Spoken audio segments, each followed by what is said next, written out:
Welcome to the Cinephiles, everybody. It's the Care 11 Plus show where three movie lovers get together and we talk all things film. In each episode, we highlight the films that we love and the ones that we think you should see out in the theater right now. And we're going to start with one that I know I am super jacked to talk about. You guys pumped to talk about this one too? Absolutely. Everyone's I don't think as pumped as you are. I'm so excited to yes. get your take on this flick. We begin with Begonia. Okay, let's reset. I am a high-profile female corporate exec. What you're asking me to do is not quite clear to me. I know what you are. You should just say it. What do you really want me to say?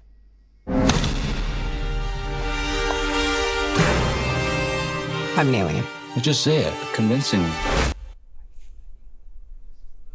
All right, so this is the latest from Yorgos Lanthimos, the director of Poor Things and The Favorite and Kinds of Kindness, all Emma Stone collaborations. And the story follows kind of an unhinged kidnapper and his neurodivergent cousin, played by Aidan Deblee. Oh, Deblee. And Jesse Plemons is the unhinged kidnapper, and he targets a pharmaceutical CEO believing that she is an alien. He kind of blames her for colony collapse disorder, among other things, not only in his bees, but kind of the world at large. And he wants to convince her to, one, admit that she's an alien, and two, take her to her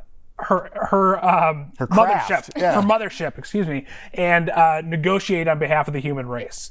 So I absolutely love this movie. I love Yorgos Lanthimos. I don't think there's any one of his films, except for maybe Alps, which is a early film that he made that I haven't loved. And he doesn't break stride here. It's absolutely fantastic. It's set up like a kidnapping thriller. And it plays out that way for most of the film, where you believe that he's nuts and she is very cold and calculating. But it unfolds in ways that you aren't expecting. I absolutely loved it. I want to hear what you two think. I enjoyed it a lot. I liked Poor Things better than this. Sure. And I think that's probably going to surprise a lot of people, because a lot of people didn't like Poor Things. At least when it was in the Oscars race, a lot of the conversation was like, that's anti-feminist, that I don't understand it, what is happening, meh, about the whole thing. But I loved Poor Things. I loved The Favorite. I never actually watched Kinds of Kindness, so I'm not sure where this ranks overall, but I did really enjoy it. Go ahead. I look at this film singularly, right? So I study it afterward, back in my head, from nuts to bolts. And it is so powerful because this is something like, it's a beef I had with There Will Be Blood, which everyone loves. And it was a great movie.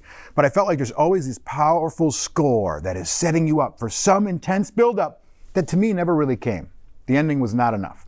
And in this movie, there are these very mundane shots, almost like The Shining, where it's a wide still shot and maybe the camera's trucking forward down a hallway, or it's just following a guy from his car into a cabin. But there's this demonstrous strings playing and it's teeing you up for this tense thing. And I think it delivers. Yeah. And it not only delivers, it gives you a curveball, the likes I haven't seen since maybe Primal Fear with Richard Gere, maybe 2001 Space Odyssey. Like, there's a massive curveball in this movie that I don't think anyone saw coming. And the only issue I had with the film are some of the themes that it plays on in today's society that it doesn't close or finish.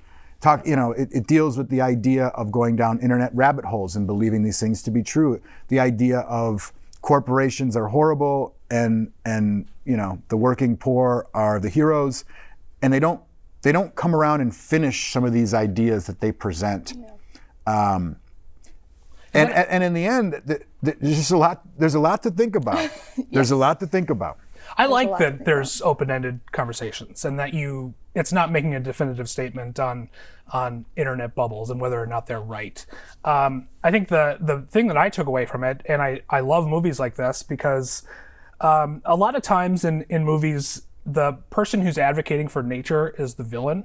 So there's superhero movies or something where they want to wipe out humanity because they think it's better. They think it's better. Yeah, like who am I thinking Almost of? like Avengers Yeah. Endgame. where he Avengers was- Endgame. Yeah, That- he was- what's his name? Who's the Thanos. villain? Thanos. Thanos. Yeah. Thanos always gives his pitch like he's doing it for the good. or the guy in Secret Service, the Kingsman Secret Service, Sure. is Right. trying to wipe out humanity to kind of reset Earth. And this is a film that ultimately says that the planet would be better off without humanity. I think the idea of a begonia is it's not the flower. It's this idea that it's a Greek idea. Ovid and Virgil both wrote about it, where a dead cow will sprout life out of it, and bees will kind of spontaneously come out of a dead cow. That every ending is a beginning. Right. So that's really interesting in the whole overarching, like what you're saying. Right. I wish they would have alluded to that in the film because I was confused about that. About I had to, that- yeah, I about had to look it up yeah. afterward. I Sure. was like, wait a minute. Sure. I'm like, what does this have to do with a flower? I will It's say not spelt that the same. Why is he looking at bees? Yeah, I was like, What what's is going happening? on right now? this is a remake of a 2002 South Korean film called Save the Green Planet, which I had seen. So I kind of knew where it was going, and I was so invested in what was going on that I sort of forgot how it ended, how the original good. ended, and what happened. Good. And then when it did happen, I was like, oh my goodness, I totally forgot. And the way it happens in this movie, and we're being careful not to spoil anything for audiences right now, but it's so shocking and so surprising, and yet so inspired. Like you, I prefer Poor Things. Poor Things is my favorite movie that year, and I do think it's a feminist movie. I just love the way Yorgos ties like the world into satire and thrill Yeah. and just comedy and just all of Yes. to like present it to you in a way that's not in your face and it makes you think about it. Right, and he's been doing this since Dogtooth, his kind of breakout hit, where he really challenges audiences. He doesn't over-explain things, and he lets you kind of mull things over and try to figure out what he's talking about or how you feel about it. And I think if he did kind of close those loops that you're talking about, it would be too instructive, and it would be like pedantic a little bit. Maybe. And you would be told a message and told how to feel. And this one, I think you can come away with multiple interpretations, and they're all engaging. Sure. Yeah, leave it. Choose your own adventure. The sheriff's deputy was fascinating too. Played by that comic. I forget his name. But he's wonderful. He's so good. And that was another major surprise in the film too. I thought it was fantastic. Any movie that makes me feel a ton, stay enthralled, and think a bunch afterward has done its job. And that's what Begonia's done. Yeah. Absolutely. All right, let's move on. Well, what did we rate it? Go ahead. I'd say don't miss it. I'd say see it. Don't miss it. Don't miss Mr. it. Apsky, don't No, miss it. Don't miss it. All right, moving on to the next movie called Hedda. You wouldn't do as I say. Not where that is concerned, no. I think you should. It's ridiculous. It's silly. Really? It's all right for Thea, but not for you. You can write your books with them and teach with them at the university, and you might even be able to get jobs alongside them. But they'll never really respect you if they think you can't do it like the boys Hedda, do. please. You saw Greenwood's face earlier when you asked for a soft drink, like a soft woman. What did you see? Condemned. So this is one of 17,000 adaptions, films, TV, plays of the 1891 play Hedda, Gobbler, however, whatever. Gobler. Gibbler? All of them. Why not all of them? Tessa Thompson plays Hedda. Love her. She is an intelligent, rebellious, bored, destructive woman who is confident in who she is, but also, in my opinion, feels alone and hollow and not in control of her person and her life and the world around her. So she does things to feel in control of her person and the world around her. Evil things? Sometimes. Okay. I mean, it's she gets bored and is like, what can I make you do? Jump? Yeah. Be bored? Make you feel sad? She's Whatever. a manipulator. Yeah, exactly. Whatever I want you to feel, I'm going to make you feel it. And I think that Nia DaCosta is a wonderful director. Where the strengths of this movie lie, it's in Tessa Thompson's performance, it's in the set, it's in the costuming, it's in the directing. But the script and the movie itself gets boring. It feels kind of flat sometimes. But overall, like the themes and the ideas that are being presented are really good and really interesting and fun to watch. But Is it a book or a play? it's a play. It felt like a play in that clip. Yeah, I mean, I kind of agree that I'm split on it, but for different reasons than you. I thought the script was really kind of smart, and the material is full of ideas that are timeless. They were relevant, when Ibsen was writing. They were relevant in the 1950s when this version takes place, and they're relevant today. What I had a problem with was the way it was directed. I love Nita Costa. I think I really liked Little Woods. I really loved her Candyman version, but this felt like overworked. There's a constant score. I mean, the clip that we saw is the one exception, or one of maybe a couple of exceptions, where there isn't this constant jazzy score that's propelling Tessa Thompson from scene to scene, and it's just a lot. And it's in your face. It is. I will say that. Like, the dialogue is like here, and then the score starts playing, and it's way up here. Yeah, and I just felt so distracted by that. I think the color palette, it's never not that sort of amber hued kind of brown that it's supposed to look like maybe a sepia tone photograph or something like that, but it's just so monotonous. And there's very few scenes where Tessa Thompson and her co-star Nina Hoss, who's a great German actress, are just talking. And those scenes for me really shined, but it wasn't, I don't know, I couldn't get into the rest of it because I was so distracted by the technique of it. Why is it so famous if it sucks? I think it's... The material? Yeah. Yeah, clarify your question actually before I start talking. You guys both just said you didn't like the movie, you thought it was boring. I didn't say that I thought it was boring. I said I thought it was boring. I think the material is great. I think that it was over-directed. What makes it famously good? I think, and I'm not a historian, so don't quote me on this, but in 1891, it's a play with a female lead that's focused on her agency within herself. And that's huge. And that's huge in that era. Okay, that makes sense. And DaCosta, changes it and makes it about not only about her being a woman in a man's world, but it's also about race and sexuality. This is kind of a gender swapped adaptation. Nina Hoss's character is normally a man in the play. Hedda Gabler wasn't a person of color. She was a straight woman in the original. So she's taken some liberties with the material, and I think it works. I just think that all the oomph that she puts behind it is a little too much for me. I get it. Great rapping, not a great gift. Yeah. Fair enough, yeah. What? Stupid? I'd say try it. Try it. I'd say try it, especially it's on Amazon Prime, so you don't necessarily, unless you don't have a Prime membership, have to go spend $20 to go sit in a movie theater. All so right. there's really no excuse to try it. I'll try it. Got yourself a deal. Coming up next, we're talking AI and film, big topic.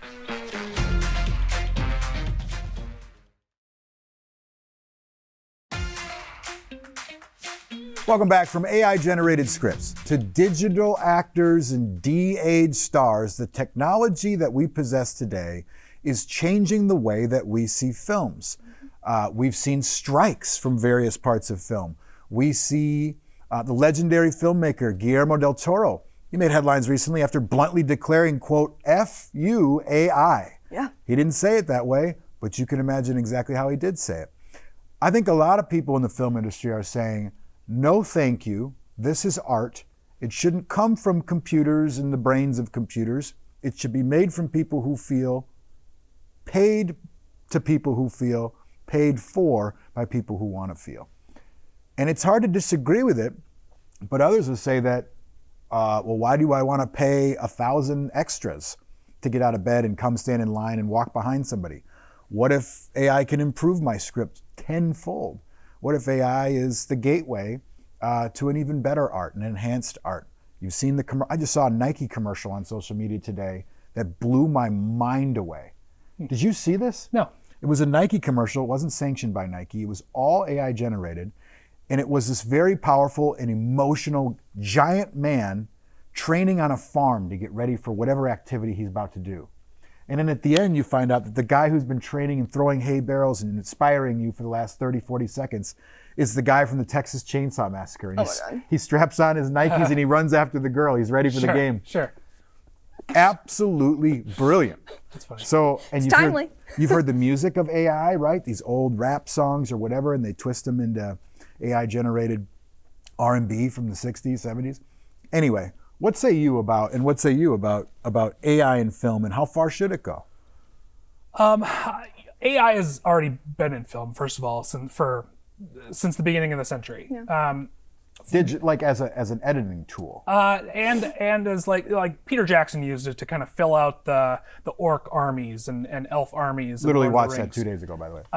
And it's not like one animator is animating all of those thousands of orcs. They use an AI program. I think it was called Massive that could make them behave in a certain way, and they could go in and pick and tell each of the orcs what to do. But so I only say that because companies have been using it for a long time, and it won Best Picture. And nobody had a huge problem with it then, did they? right. And I feel pretty conflicted about that use of it. Love Lord of the Rings, but I don't love that he used AI.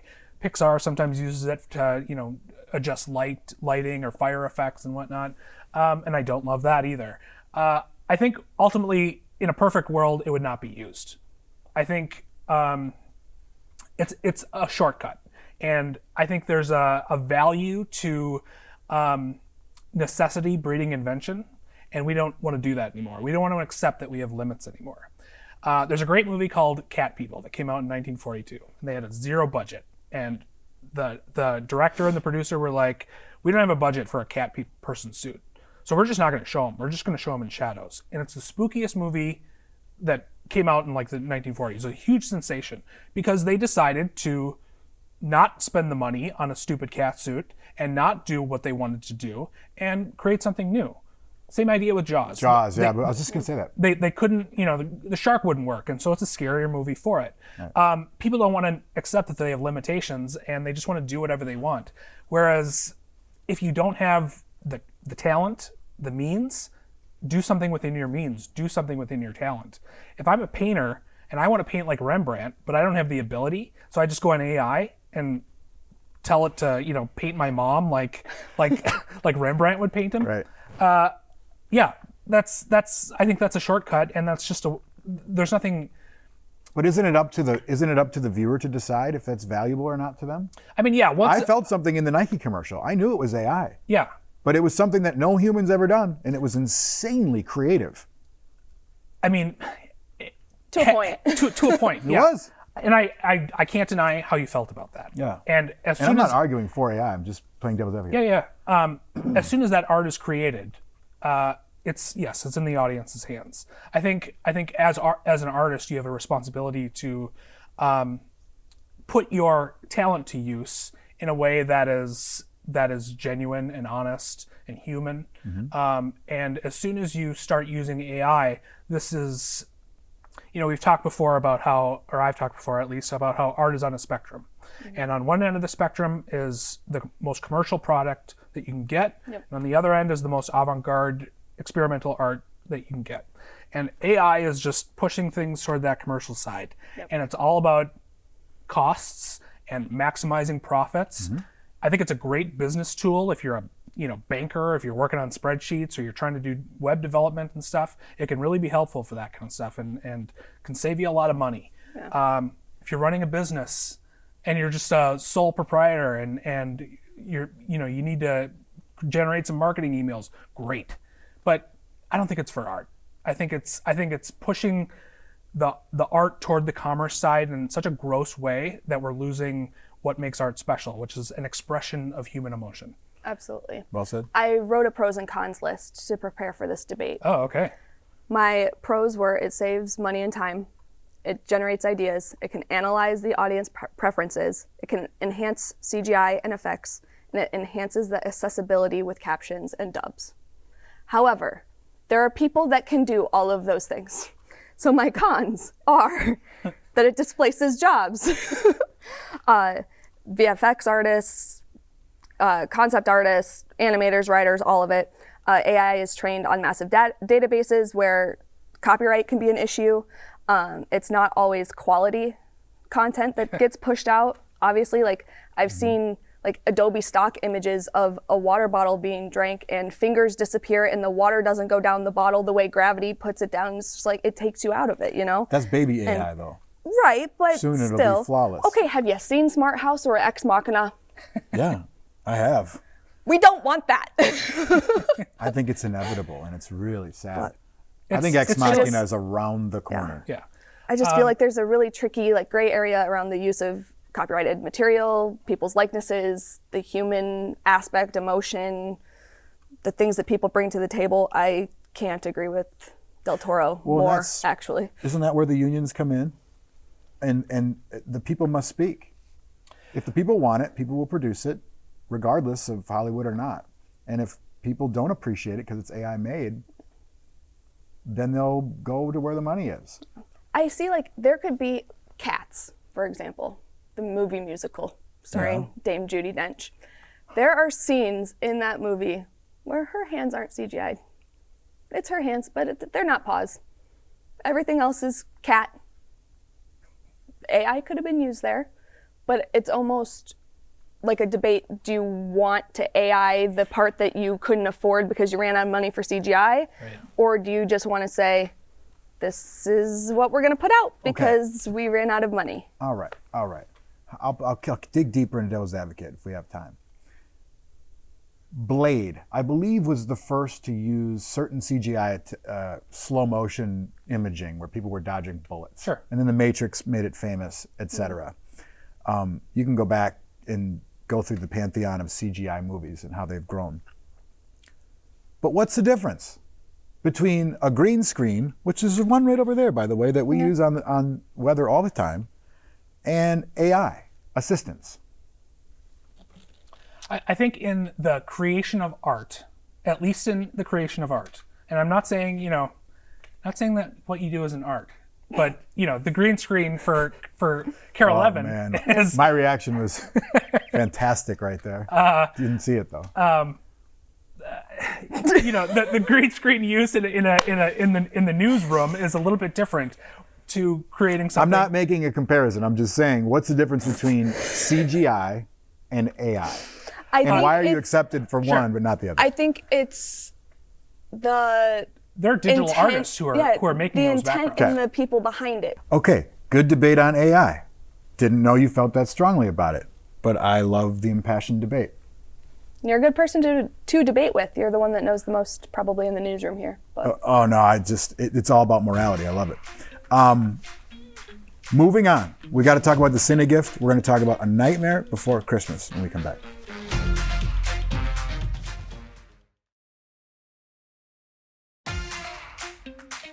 All right, Jamie, why'd you pick it? Why'd you pick it? because it was Halloween last week, and that's one of my two favorite holidays. The other one is St. Patrick's Day, not Christmas. I do love Christmas, but it's number 3 on the list. Okay. And I watch a handful of movies every October. There's, of course, When Harry Met Sally, but The Tower of Terror, Halloween Town, Hocus Pocus, The Nightmare Before Christmas, all of those ones that are kind of nostalgic. And I wanted to assign The Tower of Terror. However, I learned that it's not streaming anywhere, and you can't even buy it on Apple TV or Amazon and Weird. rent it for $3.99. Yeah. And so instead of being here's my DVD, watch it and then pass it on to Brian, and then you watch it on DVD and then pass it to whoever else, and we can all chat about it. Which would have been acceptable. Yeah, we could have done that. We could have passed it around. I just was like, you know what? Let's put something out there that everyone can watch or has seen and can chat about. So that's how we got here. And you're welcome. Yeah, thank you for proposing it. You want to talk about a work of art? We were just talking about AI, and then this is claymation, right? This is like stop. Yeah, motion. every motion is, move it a little, take a picture. Move it a little, take a picture. And so How long did this take? several years. Yeah. Oh my goodness, what a task! It is stunning. The detail in that is stunning. And like you said, I think you called it the antithesis of AI. Absolutely. I mean, this is everything that you want out of just handcrafted artistry. This is people who are just laboring over every movement, who are considering everything in every detail. No computers filling in the blanks or making leaps the way that digital artists do. This is one reason why I think stop motion animation is the best animation. Yeah. Movies like Paranorman or Coraline, which is also directed by Henry Selick here, are just pure art to me, and I love watching them because I know that a hand has been on them. So Wallace and Gromit, all that kind of stuff is just amazing to me. Absolutely. It's warmly terrifying. Yeah. That's how I describe like most Tim Burton things, I think. Yeah, it's so good. It manages to be like there's a guy with an axe in his head, and yet that's not scary. It's funny. It's fine. And out of any other movie, if there was a guy walking around with an axe in his head, you'd probably be really weirded out. But somehow there's this magic that's going on here where it's like, this is okay. And I wouldn't mind showing this to You're a kid. in Halloween Town, Yeah. dang it. Yeah. This is fine. Right. Terrifying. Well, thank you, Jamie. Appreciate it. Next Cinegift, I'm giving it out. Yep. And Begonia reminded me of this movie a little bit, so I'm giving it. We've talked about it before. We're going to watch The Cell. This is starring Vince Vaughn and Jennifer Lopez. This is one of the first movies that I went to as a teenager. Came out of the theater and was like, "What just happened in my face?" I could not comprehend it, and so I hope that it does it again to me, and I hope it does it to you guys. Where can we watch it? I don't know. Great. Figure it I out don't know. It's yourselves, probably guys. on Amazon. I don't know. Yeah, you can rent Sorry, it. I didn't I'm do the sure you can. research. Yeah. No, that's okay. I was just curious. Just I'll Venmo you the money and we'll take care of it. Okay? Not you, her. Thanks for joining us. So we really, really appreciate it. Before we leave, Yes. Nightmare Before Christmas, Halloween movie or Christmas movie? Go. Ooh, good question. I thought it was going to be a I think fast answer. watching it like in November is perfect. Yeah, it's a right post-Halloween after Halloween and then going into Christmas. Both. Yeah, yes. Debate settled. Debate settled. There you are. Have it. There you have it, the internet. Die Hard. Christmas movie Christmas or movie. a murder movie? Christmas movie. Christmas movie. Come on. Yeah. All right. Anyway. Thanks for joining us on the Cinephiles. Brian, where can they find you? You can find me on Deep Focus Review. Lately, I've been posted a new essay about Charade from 1963 with Cary Grant and Audrey Hepburn. Great movie. Just the happiest movie that you'll ever find. I read your Begonia write-up. It was fantastic. Oh, thank you. You're welcome. Absolutely. Jamie, great job. You can find her stuff at care11.com. She's been writing fantastically for us for a couple of years now, actually. Yeah. Yeah. Thank you for joining us. I'm Chris Arabsky. It's another episode of the Cinephiles. We hope you like, share, and subscribe. Smash the like button or whatever. Smash it. All right. See you, everybody.